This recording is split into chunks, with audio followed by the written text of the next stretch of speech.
Hello OAS family, it is time for another book review, and today we have a very interesting book that we're reviewing. This is Ning's Teacher's Pet album.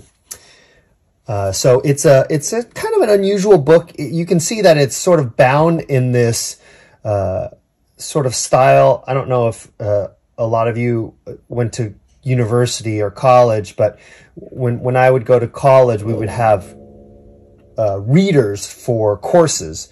The instructor would select a bunch of articles or writings from various sources and then would put them together in a reader, and this is how they were bound. They were bound with, they were hand bound like this, and so this was created by Ning Yeh in the fall of 2010, and we have some limited copies left available. And what makes this special is that Ning Yeh hasn't produced an album of collected works like in a physical book for like a really long time. There were two original albums. One was sort of a white book and the other one was a red book, and both of them are out of print, and neither of them is as recent as 2010.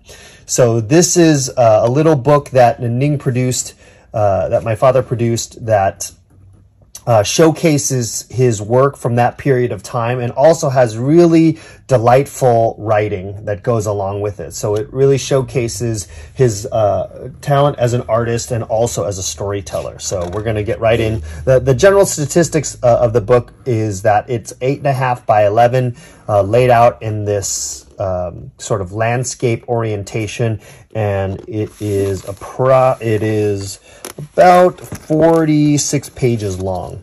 So we're going to get right into the book here. So here's an introduction written by my sister. So this is interesting that my sister actually wrote the introduction for this book. I wasn't really aware of that. So that's nice.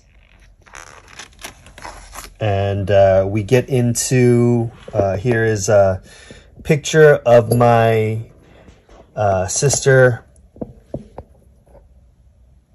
when she just got engaged. So she's showing off her engagement ring. And this is kind of the format of the book. He has written these little stories that he would send out to his students that were on his email list. And so he's selected some of them and included them in the album. And they're just, you know, they're really delightful. A lot of collections of funny, charming stories.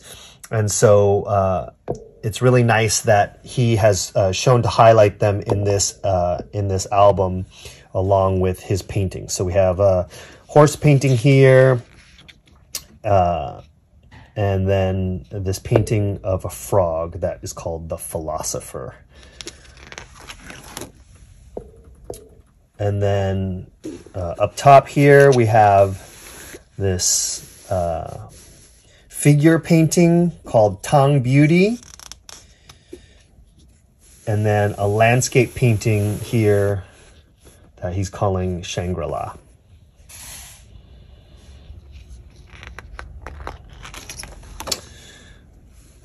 So featuring a lot of bamboo compositions here. So it's very interesting to sort of follow the various phases or stages of my father's painting, and to see that, you know, he's always going back to bamboo, and then the nature of the bamboo paintings sort of gives you an idea of like where he is as an artist. So you can see here some featuring these very broad trunks and then some narrower trunk ideas, but you can see some really lovely single trunk bamboo compositions. These are very duplicatable, so very good inspiration pieces for people to copy as an exercise, so there's this little section on bamboo. Then he has these delightful fuchsia compositions. This is not an instructional book. It's more like an album of finished work. So it's like stories. He does provide some materials for the subjects, like what materials were used. So that is helpful, but there's not any instruction at all. So here is a lovely orchid painting. And then two beautiful pieces here on the left. This is a landscape piece, like a river scene that's called Misty Morning. On the right is a gorgeous peach composition.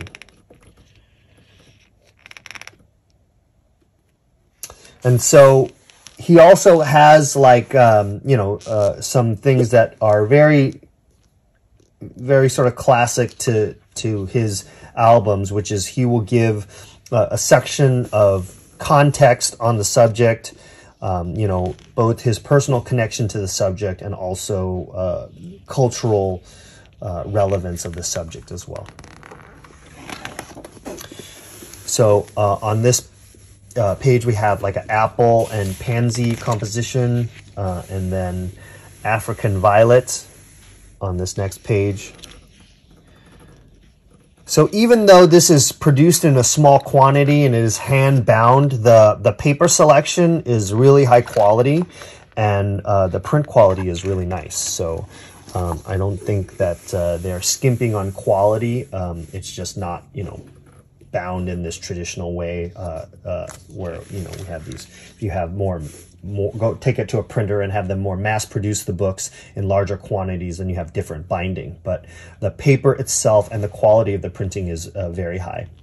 So here's a couple calla lily compositions, and again a little section on the history, or few paragraphs on the relevance of this subject. And then we have two types of iris, Japanese iris and Dutch iris. And then a section on begonia.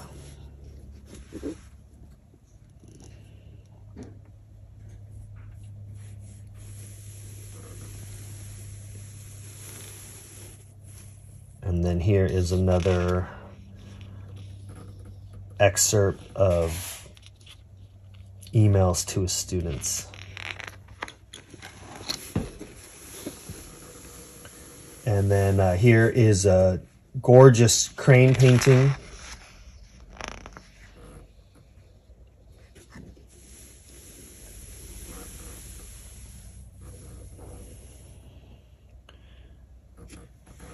And again, this very charming story here.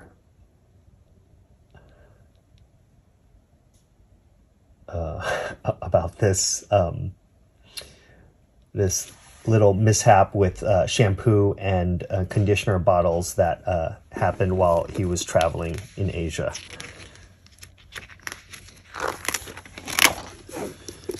And then here is a wisteria painting.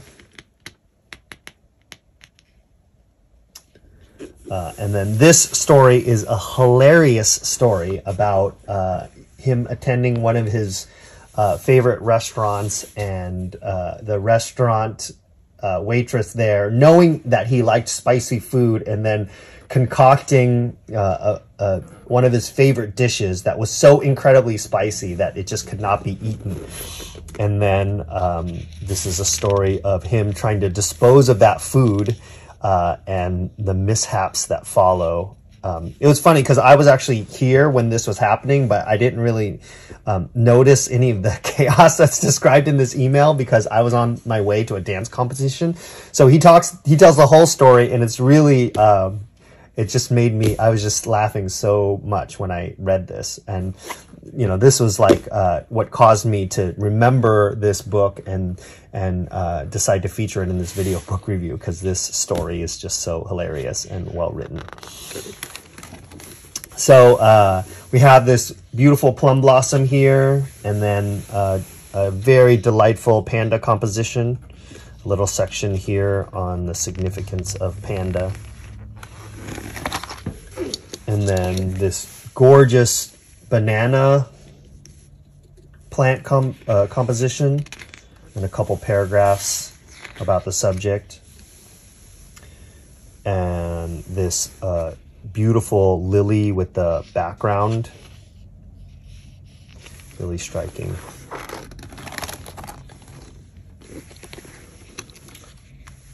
Magnolia. And sunflower, again with accompanying background paragraphs for each subject. And here is another figure painting featuring a dancer. And then a painting featuring a leaping koi.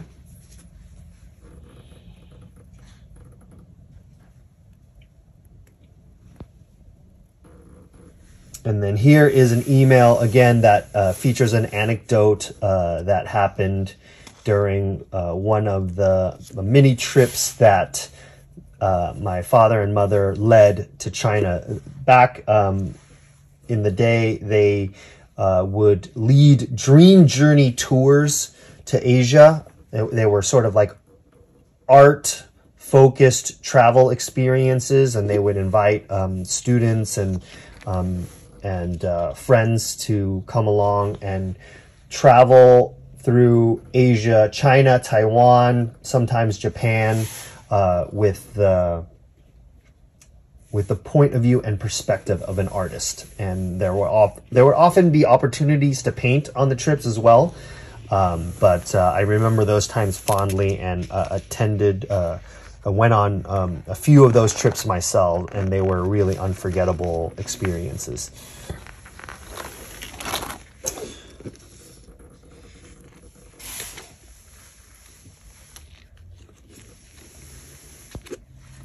So this was a funny anecdote about the whole group being in a place, being on a very long bus trip where there were no restrooms, and it was at night. So you can imagine the comedy that ensues here. And, you know, I was there actually for this event, and it's much funnier when he tells it than I experienced it. So it's really quite a treat to hear him tell stories of events that you actually participated in and see his storytelling ability there, because you know the facts of that event and what your experience was, and it's much funnier the way he tells it. All right, so this is this beautiful bamboo, this with the moon and the mist in the background, and then a rose, single rose, and chrysanthemum.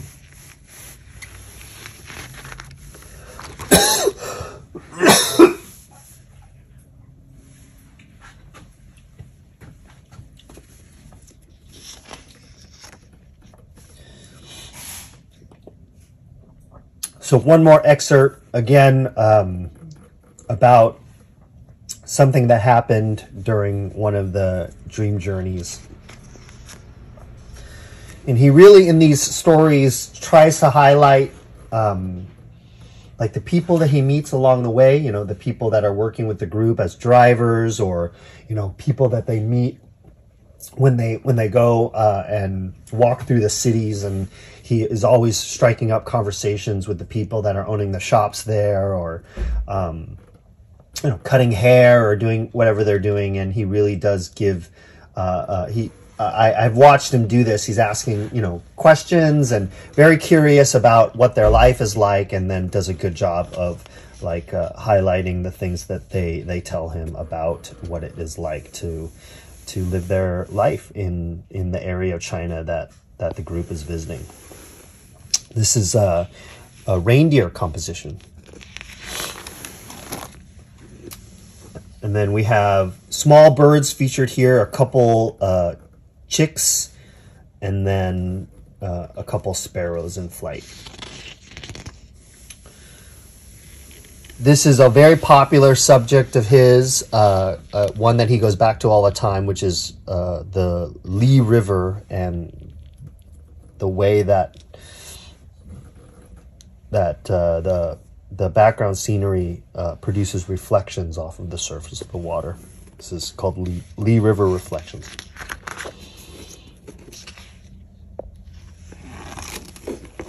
And then here is a beautiful lotus composition. And then some delightful strawberries.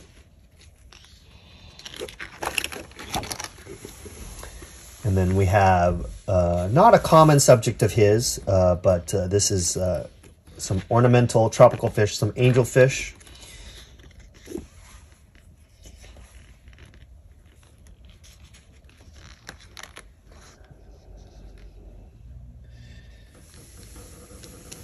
And then peony composition.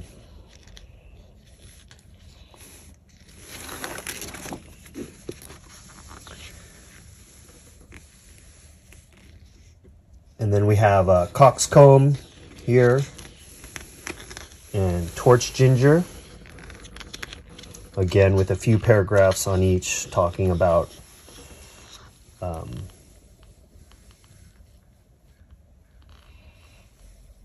some background, both historical, cultural context on the subject. And then here is amaryllis. And then winter sweet. Getting towards the end of the book here. The last thing is a landscape composition featuring a cherry blossom in the foreground and then a pagoda in the background.